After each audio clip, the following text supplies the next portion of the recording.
The satisfying downfall of Nottingham Forest. Marinakis exposed. What is really going on at the City Ground? Well, it's a very simple answer. It's the owner, Evangelos Marinakis. Arguably the most obnoxious, most arrogant, egotistical owner in modern football. We're talking about allegations of match fixing, drug trafficking, involvement in organised crime. Obviously, of course, he has denied all of those allegations. But it's very hard to shrug off those allegations when you just look at his behaviour. I mean, firstly, it's very obvious that after they lost 2-0 to Everton, he snatched the admin's phone and tweeted his accusations that the refereeing and VAR is corrupt, claims that the referee was a Luton fan, and then the bizarre moment of power play. Tottenham reaching the release clause of Morgan Gibbs-White, and the player up for it too. Nope, he blocked it. And egotistically, what looked like a forced interview with Morgan Gibbs-White not looking like he wanted to be there, saying, "I always win."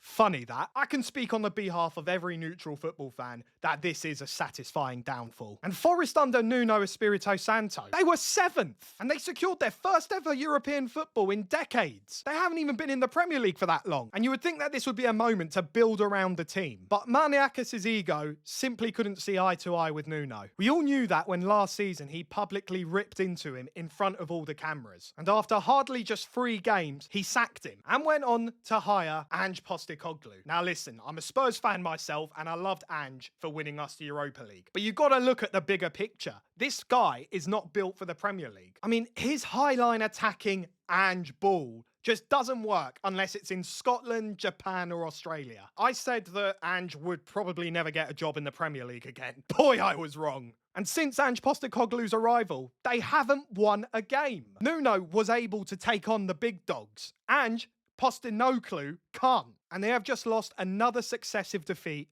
against Chelsea. The club's momentum has completely evaporated, and the tactics, especially when Chris Wood wasn't even starting, just shows that this has been the complete wrong decision. Marinakis hasn't just shot himself in the foot. He has shot the club, buried it. From rigging your way into the Europa League at the expense of Crystal Palace, who should have been there as FA Cup winners, to showing how corrupt you are in stopping players from moving despite release clauses met, and then sacking the manager that actually got you to Europe in the first place, just all goes to show that that is not a club owner. That's an ego trip. And if they don't get a pragmatic relegation fighter of a manager, Sean Dyche, then hopefully the satisfaction will be completed when they are relegated to the Championship. But hey, Ange always wins things in his second season, right? I can't believe this. I just finished filming and I looked at Twitter and they've sacked Ange Postecoglou. This club is seriously a joke. I haven't even had the chance to publish it.